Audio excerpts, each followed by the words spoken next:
COVID deaths continue to climb. Residents of a devastating fire recall their experience, and the Agriculture Minister gives an update on the Potter's Key Dock blaze. Good evening, everyone. I'm Leah Cooper with your Jcn News for this Monday, May 3rd. International COVID-19 update. COVID-related deaths up to 210 as health officials this weekend reported additional deaths. On Sunday, May 2nd, the Ministry of Health reported that a 59-year-old male of New Providence died on Thursday, April 22nd, while in its report for Saturday, May 1st, they advised that 6 deaths previously classified as deaths under investigation have been confirmed as COVID-19 deaths. These deaths occurred between February 22nd and April 1st. They include a 64-year-old female who died on February 22nd, a 68-year-old female who died on March 25th, an 80-year-old male who died on March 28th, a 61-year-old female, and a 56-year-old male who both died on March 31st, and a 69-year-old female who died on April 1st. Those dead were all residents of Grand Bahama. The Ministry of Health in that same update also confirms that 4 deaths that were previously reported as non-COVID-19 deaths have been reclassified as COVID-19 related deaths. Further, 3 deaths have been removed from deaths under investigation. Originally, these 3 persons were suspected to be COVID-19 positive cases. However, on further investigation, these persons were not found to be COVID-19 positive. Meantime, a total of 123 new confirmed cases in country over the weekend. 66 were confirmed on Friday, April 30th, 30 for Saturday, May 1st, and 27 cases for Sunday, May 2nd. 95 total confirmed cases here in the capital, 14 on Grand Bahama, 2 on Exuma, Bimini, and Andros, 1 on Abaco, Eleuthera, and Long Island each, and 4 with the locations pending. These cases push the total to 10,576. 717 cases are active, with 50 cases hospitalized. 46 are moderately ill, while 4 are in the intensive care unit. A total of 85 cases recovered over the weekend, pushing that total to 9,579. Retired Supreme Court Justice Keith Thompson and retired Assistant Director of Legal Affairs Shane Miller now heads the Freedom of Information Office here in the Bahamas. Attorney General Senator Carl Bethel, making the announcement, says access to information is an important condition for all democratic societies and that the right of access to information is based on the principle of transparency in governance. Argerino Saunders is following this story and has this report. After an extensive search, the Cabinet of the Bahamas has agreed to name a retired Supreme Court Justice Keith Thompson as the first Freedom of Information Commissioner. Justice Thompson received his instrument of appointment from Governor General Sir Cornelius Smith in a brief ceremony this morning at Government House. Justice Thompson will be assisted by Deputy Commissioner Shane Miller, a retired Assistant Director of Legal Affairs. Although officially appointed and the office officially opened, Senator Bethel says the new Freedom of Information Office will not be fully functional for several months. The public should be advised to note that although the office will be officially opened, it will not be immediately providing services to the public. For the next 3, possibly as long as 6 months, but hopefully not that long, the team will be involved in receiving specialized training, certainly as a result of the IDB loan that the government has entered into for the purposes of freedom of information. And they will be strategizing also on their implementation and in short order engaging on further wide-ranging training of all of those information managers who will over time be selected to hold their positions in every single government office or ministry or department. Many the world over believe freedom of information regarding laws, policies, and programs by their respective government should be made mandatory. Here in the Bahamas, the call for the introduction of a Freedom of Information Act has been loud and frequent. The groundwork was laid in 2012 when the Freedom of Information Act 2012 was passed prior to the general elections, but it was not brought into effect. Parliament then enacted the Freedom of Information Act 2017. The Attorney General says it's an important day for the Bahamas as the Freedom of Information Office officially opens on University Drive. This is an historic day in the life of the people and the government of the Bahamas, of which I am delighted to be a part. We are excited about the prospects of the Freedom of Information Office and the democratic process that it represents. This FNM government campaigned on a promise of accountability and transparency, and we are fully committed to fulfilling that promise and have now taken a giant step towards such fulfillment. Now, newly appointed Commissioner Justice Thompson acknowledging that the proper implementation of a Freedom of Information Act has been long overdue, and he too, like the Attorney General, wants to make it clear to the public that there is still much work to be done. And so I'm asking you to please bear with us. It's not going to happen overnight.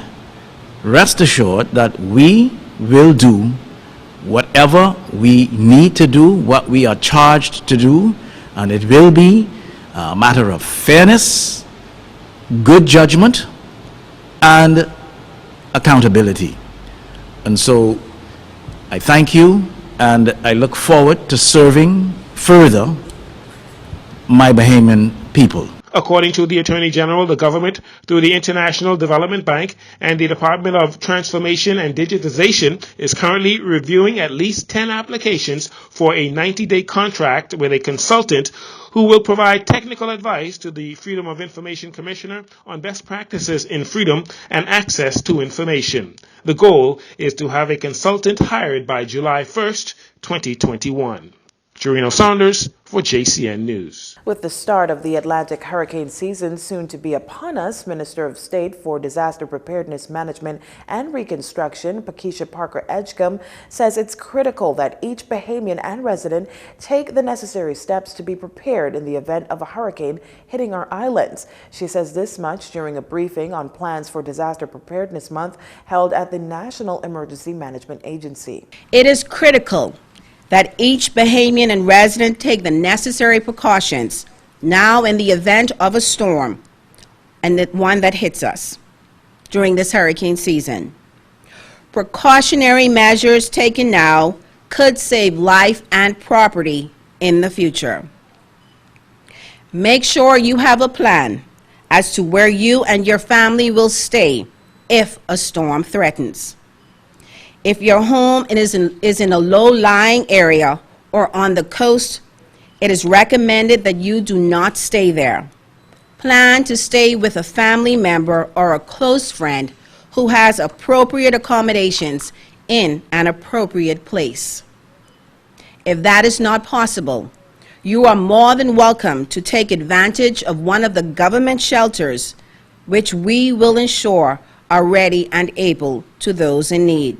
According to Minister Parker Edgecombe, due to the pandemic, her ministry has taken into consideration the population density of each shelter, and the government will ensure public health COVID-19 protocols are followed at each activated location. Her ministry has also dubbed May as National Disaster Preparedness Month under the theme, "We are all NEMA, stronger than ever." I now share with you, the public, some of the activities which will run the course of the month of May, and in some cases through the end of the hurricane season. Media interviews and programs with messages of preparedness. A comprehensive exhibition will be mounted on the grounds of NEMA on Gladstone Road, where disaster management partners will exhibit and share their role in disaster management. A high school digital essay and art competition to engage our youth, our students, on topics of disaster management. We will end the month of activities with a National Day of Prayer on Sunday, May 30th, when we ask that all citizens and residents join in asking God's protection during the hurricane season. June 1st marks the first official start of the annual Atlantic hurricane season that officially ends November 30th. Parliamentarians meeting this morning in the lower chamber following several days of quarantine after a senior staff member tested positive for COVID-19 last Tuesday. Last Wednesday, the House Speaker scolded members for being in breach of their own protocols to mitigate against the spread of the virus. Speaker Moultrie also accused the government of disrespecting the institution and the office of the Speaker and ended the session abruptly. Well, this morning in a brief session, the Speaker reported to visibly social distancing parliamentarians that he, the Prime Minister and acting leader of government business, the member of Southern Shores, met just before today's session. Honorable members, I'm pleased to report that in a discussion with the Honorable Member for Kalani, Prime Minister of the Commonwealth of the Bahamas, along with the Honorable Member for Southern Shores, the leader of government business in the House, acting as the Speaker this morning, all issues relating to any disagreements have been resolved. Prime Minister Dr. Hubert Minnis laid several documents, including the Emergency Powers COVID-19 Risk Management No. 4 Amendment No. 12, Order 2021, and a first reading of a bill, including a bill for an act to amend the Securities Industry Act and a bill for an act to amend the Insurance Act, withdrawing and replacing Bill No. 178, the Insurance Amendment Bill 2021, a bill for an act to amend the Insurance Act, short title being the Act to amend the Insurance Act 2020. That's after consultation with the Leader of the Opposition and independent Member of Parliament. According to Dr. Minnis, meantime, Member of Parliament for Anglerston, Glenys Hannah Martin, posed these questions to the Prime Minister for presumable answers when the House meets again. Will the Honourable Prime Minister advise whether license or permission has been given to any person or entity for the exploration of sunken treasure within the territorial waters of the Commonwealth of the Bahamas? If so, will the Honourable Prime Minister disclose to the Bahamian people the identity of that person and or entity? If such permission or license has been given in respect of our sovereign patrimony, will the Honourable Prime Minister advise whether such person or entity is a financial contributor to the Free National Movement? If such permission or license has been given, will the Honourable Prime Minister advise the qualification of such person or entity to warrant issuance of such permission or license, if in fact given?